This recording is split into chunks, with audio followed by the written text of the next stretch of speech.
SRM Tamil பேராயத்தின் சொல் தமிழா சொல் மாண்புமை பாரிவேந்தர் தலைமையில் பாஜக மாநில தலைவர் அண்ணாமலை, நாம் தமிழர் கட்சி தலைமை ஒருங்கிணைப்பாளர் சீமான் பங்கேற்கும் பிரம்மாண்ட இறுதிச் சுற்று ஏப்ரல் 7 எஸ்ஆர்எம் பல்கலைக்கழகம் காட்டாங்குளத்தூர். காங்கிரஸ் கமிட்டியினுடைய தலைவர் அன்பிற்குரிய செல்வ பெருந்தகை அவர்களே, முன்னாள் தலைவர் தங்கபால் அவர்களே, இந்தியா கூட்டணியினுடைய அனைத்து கட்சிகள், இந்திய கம்யூனிஸ்ட் கட்சி, மார்க்சிஸ்ட் கம்யூனிஸ்ட் கட்சி, மறுமலர்ச்சி திராவிட முன்னேற்ற கழகம், மக்கள் நீதி மையம், மனிதநேய கட்சி ஆகிய அனைத்து கட்சிகள் உட்பட்ட தலைவர்களே, 2 நிமிடம் என்னுடைய கண்டனத்தை பதிவு செய்கிறேன். பிறகு கண்டன கோஷங்களை எழுப்பிவிட்டு இந்த கூட்டம் முடிவடையும். இஸ்லாமிய மக்களுக்கு எதிராக பாரதிய ஜனதா கட்சி, குறிப்பாக நரேந்திர மோடி அவர்கள் பொறுப்பேற்ற பிறகு 2014 தொடர்ந்து தாக்குதல் செய்து வருகிறது. பாபரி மசூதியை இடித்தது 1992. அதற்கு பிறகு நரேந்திர மோடி வந்த பிறகுதான் NRC, national register of citizens, அப்புறம் குடியுரிமை சட்ட திருத்தச் சட்டம், இதையெல்லாம் கொண்டு வந்தார்கள்.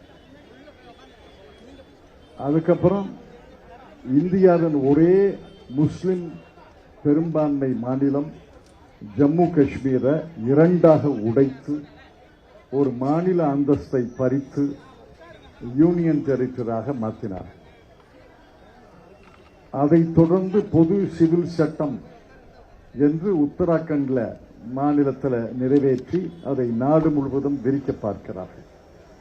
இப்ப இறுதியாக அவர்கள் ஏற்றுக்கொண்டிருக்கும் ஆயுதம் இந்த வக்ஃப் சட்டம். இந்த வக்ஃப் திருத்தச் சட்டத்தில் ஏராளமான பிழைகள் இருக்கின்றன. அரசியல் சாசனத்துக்கு விரோதமானது.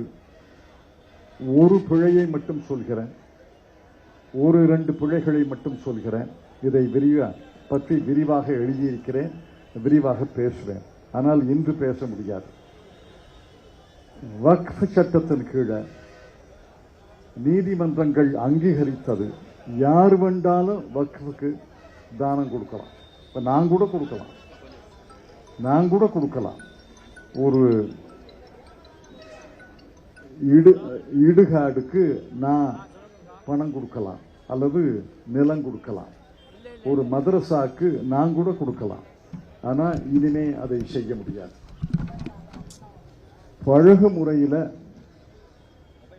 ஆண்டாண்டு காலமாக இருந்து வந்தது ஒரு வக்ஃப் சொத்து என்று ஏற்றுக்கொள்ளப்பட்டது வக்ஃப் தான்.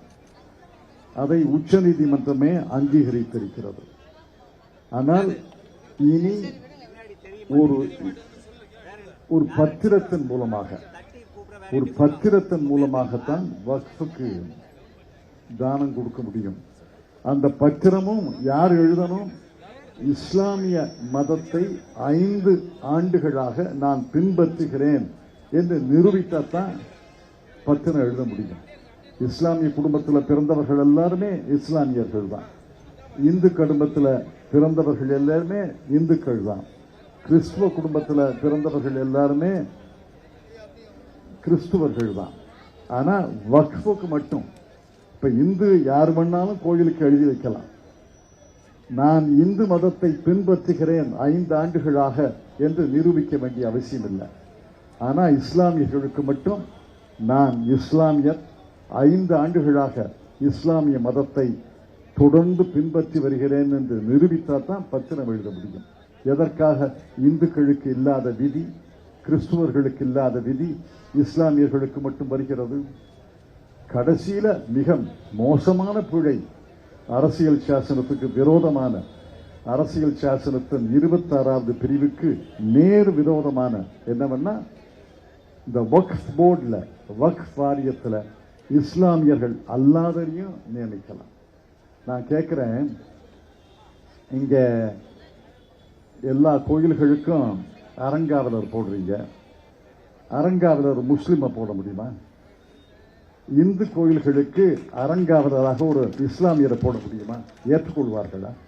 இஸ்லாமியர்களே ஏற்றுக்கொள்ள மாட்டாங்க.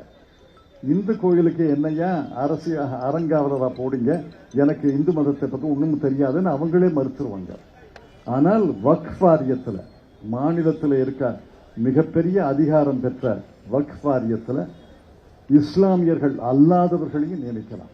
இப்ப ஆந்திரா முதலமைச்சர் சந்திரபாபு நாயுடு போன வாரம் சொன்னார், திருப்பதி திருமலை தேவஸ்தானத்தில் இந்துக்களை தான் நியமிக்கிறீங்க, ஆனால் பணியாளர்கள் அந்த தேவஸ்தானத்தின் கீழே திருமலையில திருப்பதியில ஆயிரக்கணக்கான பணியாளர்கள் இருக்காங்க.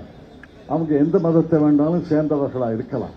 ஆனால் இனிமேல் திருமலை திருப்பதி தேவஸ்தானத்தில் பணியாளர்கள் கூட இந்துக்கள் மட்டும்தான் இருக்க வேண்டும்.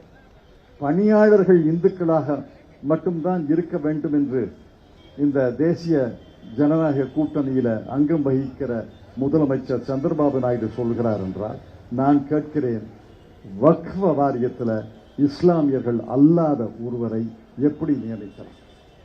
இஸ்லாமியர்கள் அல்லாதவர்கள் வக்ஃப நிர்வகிப்பீங்களா?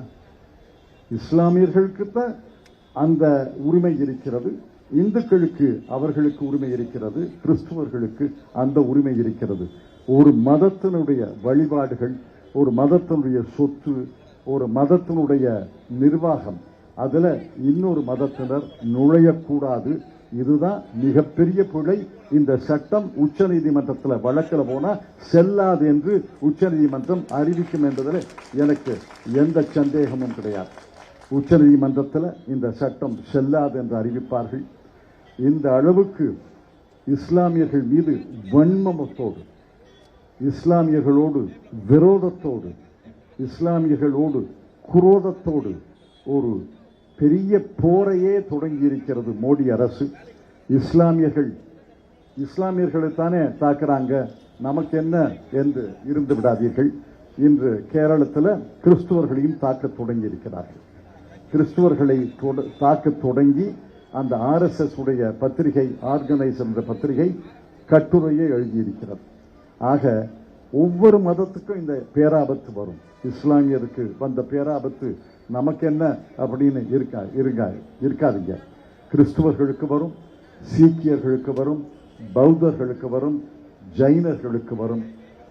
இந்து ராஷ்டிரா என்ற கொள்கையை, ஒரு தவறான கொள்கையை, இது மதச்சார்பில்ல நாடு, எல்லா மதங்களும் வாழ்கின்ற நாடு, இந்த நாட்டில் இந்து ராஷ்டிரா என்ற கொள்கையை வகுத்துக் கொண்டிருக்கிற RSS, பிஜேபி அவர்கள் தொடர்ந்து ஆட்சியில் இருந்தால் ஒவ்வொரு மதத்தையும், இந்து மதம் இல்லாத அனைத்து மதங்களையும் தாக்குவார்கள், குலைப்பார்கள், அதை சரி செய்வார்கள் என்று எச்சரிக்க விரும்புகிறேன். ஆகவே இஸ்லாமிய சகோதரர்களுக்கு நேர்ந்த இந்த சட்டத்தை வன்மையாக கண்டிக்கிறோம். இந்த சட்டம் செல்லாது என்று சொல்கிறோம். இந்த சட்டத்தை நிறைவேற்றிய பிரதமர், உள்துறை அமைச்சர் தமிழ்நாட்டுக்கு வராதீர்கள் என்று சொல்கிறோம். அதற்காக கோஷம் எழுப்ப போகிறோம். எல்லாரும் ஒற்றுமையாக இந்த கோஷத்தை எழுப்பி கலைந்து செல்ல வேண்டும் என்று அன்போடு கேட்டுக்கொண்டு நன்றி தெரிவித்து விடைபெற்றுக் கொள்கிறேன்.